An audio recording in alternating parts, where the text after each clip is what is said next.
Hello, back again on the Top Recap channel. This time I will tell a movie's entitled in hell. Let's get straight into the storyline. The story begins in a bleak Russian prison, where a brutal fight unfolds between an executioner and a prisoner. The prisoner is ultimately killed, but the executioner doesn't escape his fate either. He's quickly captured by the guards. In a nearby cell, another inmate endures a horrific punishment. His tongue is forcefully cut out. The next morning, two lifeless bodies are buried in the prison yard. Their deaths only add to the grim atmosphere of violence and fear that hangs over the facility. We then shift to Steelworks No. 8, a factory in Magner.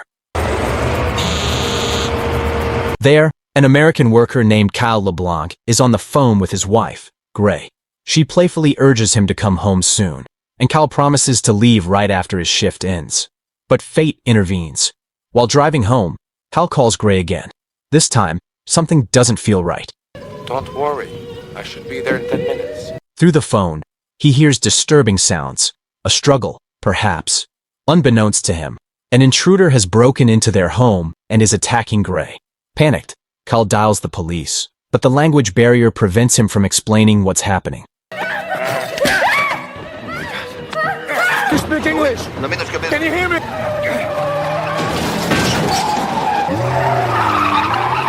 My wife is in danger. He rushes home, only to find Gray already dead. Before he can react, the attacker ambushes him. Overcome with grief and rage, Kyle fights back. The struggle spills out into the streets, eventually onto a bus. The two wrestle fiercely, smashing through a window and crashing to the ground. A speeding motorbike zips past, crushing Kyle's hand, while the attacker manages to flee. Police arrive moments later, but instead of chasing the killer, they arrest Kyle. Some time passes. On a prison bus, Kyle reflects on his trial. Sergio, the man who murdered Gray, had been released due to a lack of evidence. Kyle protested in court, only to learn from his lawyer that Sergio's powerful family had bribed officials. Enraged, Kyle took a bailiff's gun and shot Sergio dead in the courtroom. That act sealed his fate, life in prison, with no chance of parole. Kyle is transferred to the infamous Cabby prison, run by the cruel and corrupt General Rushov. Upon arrival, the general makes a chilling example of a failed escapee, showing his broken body to the new inmates. It's a brutal welcome. Soon after, the newcomers are processed, stripped of their clothes, forced to give up personal items. When Talek, a sadistic prison officer, demands Kyle's wedding ring, Kyle refuses. The ring, suka. His resistance leads to a savage beating, and the ring is taken by force. The inmates are then shaved, cleaned, and thrown into overcrowded barracks. Rows of bunk beds stacked tightly, no privacy, no peace. That night, Kyle sits alone in his dimly lit cell. He clutches a photo of Gray, his mind flooded with memories of happier times. The contrast between his warm past and the cold, merciless present is almost unbearable. He begins to understand the dark reality of prison life when he sees his cellmate, Billy Cooper, being taken away by guards. What? Move! Go on. Billy is delivered to another inmate, Andre, who exploits and abuses him. Powerless to stop it, Kyle watches in silence. The next morning, Billy returns, bruised and broken. Seeing Andre reminds Kyle of Sergio. His anger explodes. He attacks Andre in a violent outburst, but the guards intervene quickly. Kyle is dragged off to solitary confinement. The solitary cell is a nightmare. Pitch black, filthy, and suffocating. Kyle refuses to eat, his mental state deteriorating. Despair takes hold. At his lowest point, he even attempts to end his own life, but fails. Then, something unexpected happens. A butterfly finds its way into the cell and gently lands on Kyle's forehead. The delicate moment sparks memories of Gray, of life, of love. The butterfly flits over to the untouched food tray, almost as if encouraging him not to give up. Inspired by that fragile symbol of hope, Cal chooses to survive. After several days, he's finally released from solitary and assigned a new cellmate, a quiet, mysterious man known only as number 451. Before Kyle could even settle into his new surroundings, Talek warned him that 451 had already killed 3 of his former cellmates. Fear immediately took hold of Kyle, the gravity of his situation sinking in with chilling clarity. The following morning, the prisoners were marched outside under the blazing sun, forced to carry out grueling manual labor. Their faces showed the toll, sunburnt, sweat-soaked, and worn down. The relentless heat only deepened their suffering. Later that day, Cal received a visit from his brother-in-law, Paul. Paul informed him that Gray had been laid to rest in a peaceful spot in Louisiana, surrounded by trees and flowing water. He also gave Kyle some hard-earned advice. If he wanted to survive behind bars, he'd have to pay off the guards. The visit offered little comfort, but it gave Kyle a clearer view of the brutal realities of prison life. One afternoon, while Kyle was crossing the yard, a ball thrown by Andre missed him by inches and struck a member of another gang. Tempers flared. A fight broke out between the two groups, and just when things seemed on the brink of spiraling out of control, Talek stepped in. If they wanted to settle their differences, he told them, they could do it in the prison arena. After the tension eased, Cal approached Billy and introduced himself. Billy shared that he was serving 18 months for drunk driving after crashing into a restaurant. They were soon joined by Malachi, another inmate, who revealed disturbing truths about Andre. He was part of the mafia and had the guards in his pocket, running the prison from behind the scenes. That night, Cal's nightmares returned. Visions of his wife's murder haunted his sleep, leaving him murmuring and restless. Annoyed, 451 got up and pressed a hand over Kyle's mouth to silence him. Startled, Kyle woke up and demanded he never do that again. Don't touch me again. The next day, the prisoners gathered on a dusty field to witness one of the prison's notorious fights. These brutal events were orchestrated by General Khrushchev, who used them for gambling and profit. Andre was one of the fighters that day.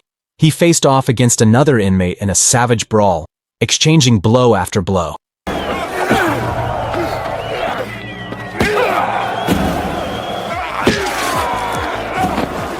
Eventually, he stood victorious. The crowd erupted with cheers, but 451 remained completely unfazed, calmly reading a book as if the chaos didn't exist. That night, Billy sat in his cell, brushing a toothbrush against the wall in a quiet, nervous rhythm, preparing for something. Moments later, guards arrived and dragged him away to a room where Andre was waiting. Billy tried to defend himself, clutching his toothbrush like a weapon, but it ended in tragedy. Andre stabbed him with a knife. The next day, while working outside, Hal got into a scuffle with another inmate. He insisted he didn't want to fight, but the guards encouraged the others to attack him. Outnumbered and beaten, Cal was sent back to solitary confinement. Alone in the darkness of his cell, he felt an overwhelming sense of isolation. He tapped on the wall, hoping for a response from the prisoner next door. To his surprise, a butterfly appeared, delicate and silent, fluttering softly in the confined space. It offered a strange comfort, a flicker of life in the midst of despair.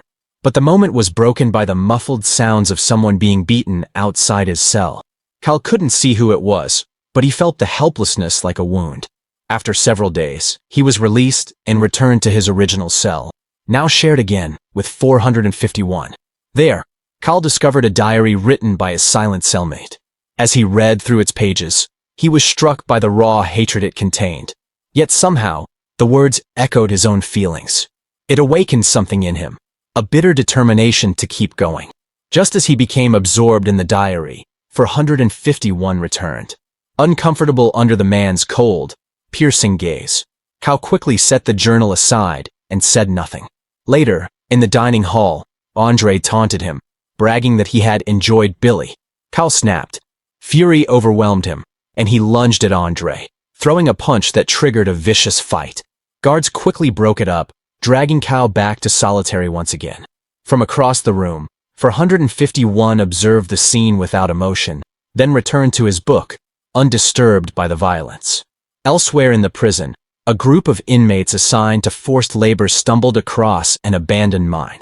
Without warning, it exploded, killing 2 prisoners instantly. Amid the chaos, Billy spotted a chance to escape with another inmate. But their attempt was quickly thwarted. Guards intervened swiftly, shooting Billy's companion on the spot. Billy was captured again and dragged back to prison, his fleeting moment of freedom brutally crushed. In solitary confinement, Cal endured in silence. He channeled his rage and despair into relentless physical training, pushing his body to the limit day after day. His appearance began to change, his body grew stronger, and his once soft expression hardened into something fierce, almost threatening. Eventually, Cal was forced to compete in the violent prison tournaments run by General Rushev. His first opponent, the brutal and powerful Andre. Despite his training, Cal struggled. Andre's strength overwhelmed him. Cal was beaten badly and left barely conscious.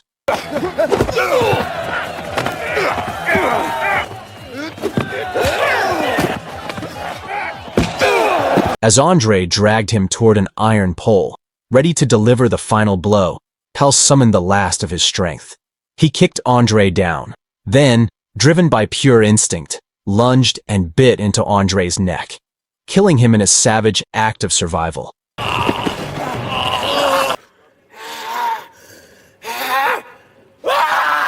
After the fight, 451 asked Cal how it felt to win, but Cal didn't answer. He just shook his head as tears silently streamed down his face. Cal went on to win fight after fight. His reputation spread, even costing General Rushev's rich friends money in their bets. But victory came with a price. Cal realized he had become just another piece in the guard's violent game. Every fight left him more drained, both physically and mentally. Meanwhile, Kyle's brother-in-law Paul worked through the American embassy to get Kyle released. But Kyle, overwhelmed by guilt and trauma, refused. He couldn't leave, not like that. During the Russian Independence Day celebration, the prison held a noisy, festive event. Amid the commotion, Billy approached Kyle and whispered that he planned to escape again that night. That same day, a new inmate named Valya arrived. He introduced himself to Kyle with a handshake that felt more like a challenge, his grip firm, testing. Later that night, Billy made his move. He crept through the shadows, but before he could get far, the guards caught him. He was dragged into a room and tortured without mercy. The betrayal soon came to light. Malachi had sold him out in exchange for medical treatment. By the next afternoon, Billy lay dying after being brutally tortured by Valya. With his last breath, he turned to Kyle and said, "Don't let this place change who you are. Stay true to yourself." Then he died, leaving Kyle haunted by his final words. Soon after, Kyle was forced to fight Valya in the arena. With General Rushev watching, the crowd jeering, Kyle crouched and refused to fight. Valya attacked him over and over, but Kyle stood his ground, guided by Billy's last words. His refusal enraged the general. As punishment, Kyle was tied to a post in the prison yard, left exposed to the elements day and night. Other inmates passed by, watching in silence, some with pity, others with respect for his quiet rebellion. Meanwhile, 451 sought justice. He found Malachi, soaked him in gasoline, and set him on fire, a cold, brutal revenge for Billy's death. The next day, the prison's balance of power began to shift. Fed up with being used as pawns, the gangs united and refused to keep fighting. They declared they would no longer kill for the general's entertainment. Without fighters, Rushev's operation started to collapse. Kyle, now on the verge of death, was taken down from the post and brought to the clinic. After recovering, he was sent back to solitary confinement.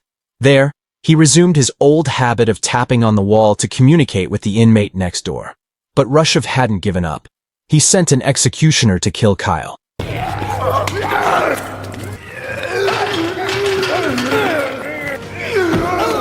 As the executioner entered the cell, Kyle, weak and fading, began tapping on the wall. The executioner paused, then responded with the same rhythm. In that moment, they both realized the truth. The executioner was the inmate Kyle had been communicating with all along. Overcome with emotion, The executioner embraced Kyle like an old friend. But the reunion was cut short. Pollock burst in, gun drawn. The executioner shielded Kyle and took the bullet, dying in his place. Outraged by the senseless killing, the prisoners revolted. The prison erupted into chaos as inmates clashed with guards in a full-blown riot. Kyle, heartbroken, knelt beside the executioner's body, covering his face with a jacket in a final act of respect. Then he returned to his cell, where 451 handed him a folder, documents exposing years of corruption and murder inside the prison. With this evidence, 451 promised they could escape. But first, Kyle had one last opponent, Valia. On the day of the fight, General Rushev, desperate and furious, ordered Kyle's death, regardless of the outcome. In the arena, Valia fought dirty, pulling a hidden knife. Despite the odds, Kyle defeated him. But before he could even breathe, guards stormed in and dragged him away. At the same time, 451, using a secret tunnel and help from another inmate, infiltrated the workshop where Kyle was being held. Together, they overpowered the guards. During the chaos, Kyle confronted Pollock. He reclaimed the wedding ring Pollock had stolen and took his uniform as a disguise. Dressed as a guard, Kyle stole Rushev's car and drove out of the prison. Meanwhile, 451 entered Rushev's office. In a final, gruesome act of revenge, he tore out the general's tongue and killed him, silencing him forever. In the film's closing scenes, Kyle escapes. 3 months later, Cabby Prison is shut down, a grim reminder of the cruelty and suffering that once consumed it.